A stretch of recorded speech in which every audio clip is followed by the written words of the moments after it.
इमरान खान की नजरबंदी में इजाफा, अली अमीन कंदापुर की एक और धमकी, और क्या सुप्रीम कोर्ट के जजेस सहम गए आईनी तरमीम के बाद।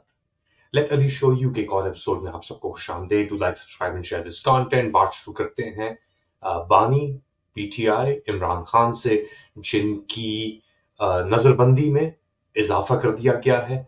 उम्मीद तो ये थी कि 18-19 अक्टूबर तक उनके केसेस की समाअत दोबारा रुजू कर देगी और वो अपने लॉयर्स से और पब्लिक से या पब्लिक के नुमाइंदों से, प्रेस से मुलाकात कर सकेंगे।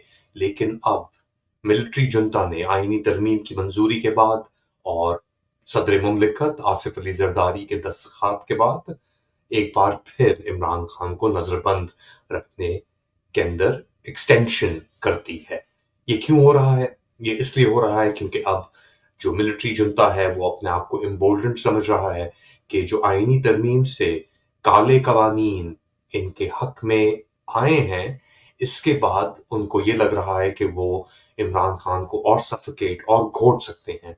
और जो रिस्पांस आया है पाकिस्तान तहरीक इंसाफ की क़यादत से, जो लूकवार्म रिस्पांस आप कह लें एक तरीके से, कि लेट गए हैं, हाथ उड़ गए हैं, यहाँ तक कि उन्होंने आईनी तरमीम के अंदर वोट नहीं डाला, मगर अब सिचुएशन बानी पीटीआई के लिए और सख्त से सख्तर होती नजर आ रही है। जो अल्फाज इस्तेमाल किए गए उनके खिलाफ, और जो अदलिया के अंदर मौजूदा जजेस हैं, हम काजी फायजा की बात नहीं कर रहे, वो तो लाडले हैं हमारी क़यादत के इस वक्त, तो उनके ऊपर भी लेके सवालात अब पैदा हो गए हैं कि क्या वो कॉन्स्टिट्यूशनल कोर्ट के हेड बनेंगे, कॉन्स्टिट्यूशनल जो बेंच बनी है सुप्रीम कोर्ट के अंदर, क्या वो उसकी सरबराही करेंगे? क्या मंसूर अली शाह साहब next chief justice of Pakistan होंगे? अगर तो वो होंगे तो उनकी क्या हैसियत होगी? क्योंकि अब एक डिवीजन क्रिएट कर दिया गया है सुप्रीम कोर्ट के अंदर, जहां पे कॉन्स्टिट्यूशनल बेंच एक तरफ होगी और जो बाकी केसेस हैं वो एक तरफ होंगे। और इसी को लेकर एक बहुत बड़ी डेवलपमेंट आई है। जो पहला रिस्पांस आया जस्टिस मंसूर अली शाह का, और उन्होंने बड़े इंटरेस्टिंग रिमार्क्स किए। वो केस सुन रहे थे, एक कॉन्स्टिट्यूशनल अमेंडमेंट के बाद उन्होंने कहा कि जी अभी तो हमें पता नहीं कि क्या होगा इसका तो इससे बेहतर है कि हम कुछ हफ्ते के लिए एक ब्रेक ले लें और फिर हम देखते हैं कि हमारे परव्यू में ये केसेस सुनना आता है या नहीं आता। तो बेसिकली मंसूर अली शाह साहब ने कहा कि हमें थोड़ा वक्त चाहिए समझने के लिए, क्या जैसे आपको वक्त चाहिए समझने के लिए अटॉर्नी जनरल से, उन्होंने कहा। तो इसके ऊपर जस्टिस आयशा मलिक ने कहा कि जी ये आर्टिकल 199 के तहत हमारे परव्यू के अंदर शायद ये केसेस अब ना आए, और ये केसेस हैं इंटरप्रिटेशन के, लेजिस्लेशन के, जो भी चीज बेसिकली जो कॉन्स्टिट्यूशन से मुंसलिक थी वो अब सुप्रीम कोर्ट की बेंचेस नहीं, या जजेस अनलेस एंड अनटिल वो कॉन्स्टिट्यूशनल कोर्ट के अंदर होंगे, नहीं सुन सकते। एक तरफ तो जजेस ने लग रहा है कि हाथ अपना उठा लिया है, उनके पास कोई जवाब और जवाब नहीं है। और इसके अंदर मंसूर अली शाह का भी एक बहुत अहम किरदार है, जो उन्होंने जस्टिस काजी फाइज ईसा के साथ मिलकर पिछले कई सालों से साजिशें की और जजेस के खिलाफ और वो औरों को तोड़ने की कोशिश की। लग रहा है कि वो अब उस जंगल में आके खुद ही फंस गए, क्योंकि काजी फाइज ईसा को तो अपने सहूलतकार मिल गए। उन सहूलतकारों में आर्मी, जो बिकी हुई फॉर्म 47 की क़यादत, नवाज शरीफ साहब सर फहरिस्त, चीफ इलेक्शन कमिश्नर। तो जब एक तरफ काजी फाइज साहब को अपना एक ग्रोह मिल गया, दूसरी तरफ मंसूर अली शाह साहब बस उन्हीं टोपी ड्रामों चक्रों के अंदर रहे, और एंड के अंदर बहुत देर हो गई। और अदलिया जो देर से देर करती रहती है अपने फैसलों में, जवाब में, अब उसके पास एक उसकी हैसियत इन आईनी तरामीम के बाद 26वीं आईनी तरमीम के बाद एक कमिश्नर या एक एसएचओ के लेवल की रह गई है। यानी उनके पास कोई पावर्स नहीं है, और जो भी उनका फैसला पसंद नहीं आएगा वो फिर हुकूमत कॉन्स्टिट्यूशनल कोर्ट में डाल सकती है, वहां से घुमा के अपनी डिसीजन ले सकती है। इनफैक्ट तैनाती के जो प्रोसेस हैं सब अब वो हुकूमत के इख्तियार में आ गए हैं।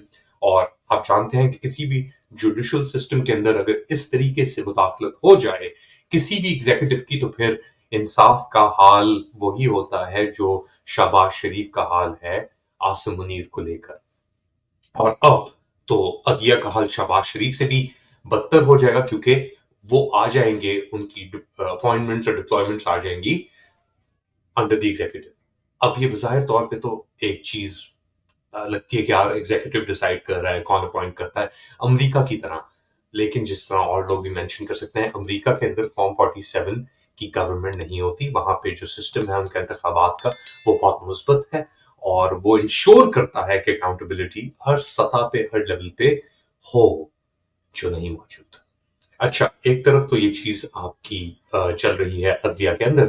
دوسری جانب علی امین گندا پور صاحب نے ایک بار پھر بہت زوردار قسم کی سپیچ دی ہے کہ میں آ رہا ہوں اور زیادہ زور سے آؤں گا. آ تو رہے ہیں, کہیں بھاگ نہ جائیں آپ, مگر ان سے سن لیں کہ انہوں نے کیا سپیچ دی اور اس کے بعد اس پہ تبصرہ بھی کرتے ہیں. جتنے ادارے ہیں جو فیصلہ ساز ہیں اس وقت, میں سب کو یہ پیغام دے رہا ہوں, بربلا یہ پیغام دے رہا ہوں کہ آپ جواب دیں ہیں ان چیزوں کا.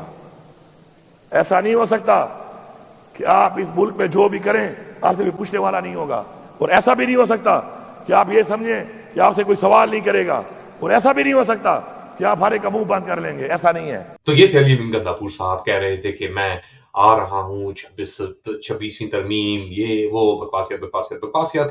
جب موقع تھا 4 اکتوبر کو, یعنی 2 ہفتے ہوئے, 2 ہفتے سے تھوڑے سے اوپر ہوئے, تو اس وقت تو یہ آ کے بھاگ گئے یا پہنچنے والے تھے, اور پھر ان کو کہیں اور جانا پڑ گیا, اور پھر اس کے بعد غائب ہو گئے, پھر اسمبلی میں دوبارہ آئے. اگر کہا جائے کہ اس وقت جو مومنٹم تھا پاکستان تحریک انصاف کے پاس اور اپوزیشن کے پاس صحیح معنوں میں دباؤ ڈالنے کے لیے, وہ علی امین کی حرکتوں کی وجہ سے زد ہو گیا. انہوں نے تنقید بھی کی علی امین نے کہ بہت آسان ہے سوشل میڈیا پہ بیٹھ کے, فیس بک پہ بیٹھ کے تنقید کرنا اور کسی کو غدار کے سرٹیفکیٹ دینا. بالکل بے شک, جو حقیقت ہے, جو لوگ گزر رہے ہیں اس صدمے سے, اس دباؤ سے پاکستان کے اندر, وہ زیادہ بہتر جانتے ہیں کہ ان کے ساتھ کیا ہو رہا ہے اور کس لیول پہ ہو رہا ہے.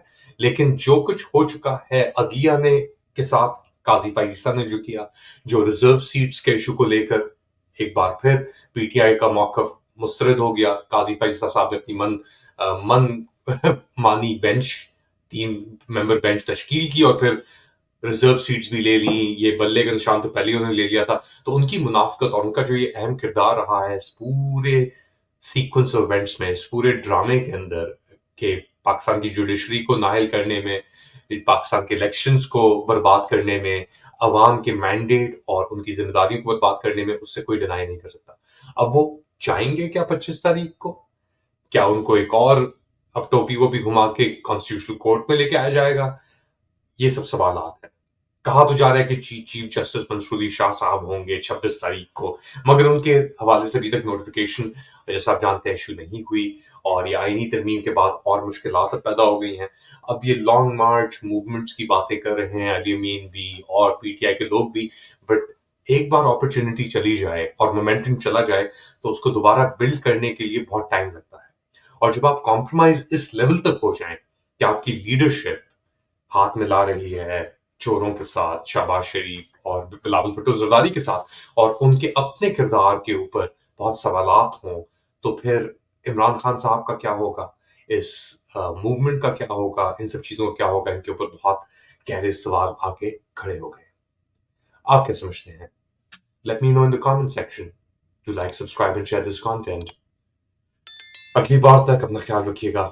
اللہ حافظ.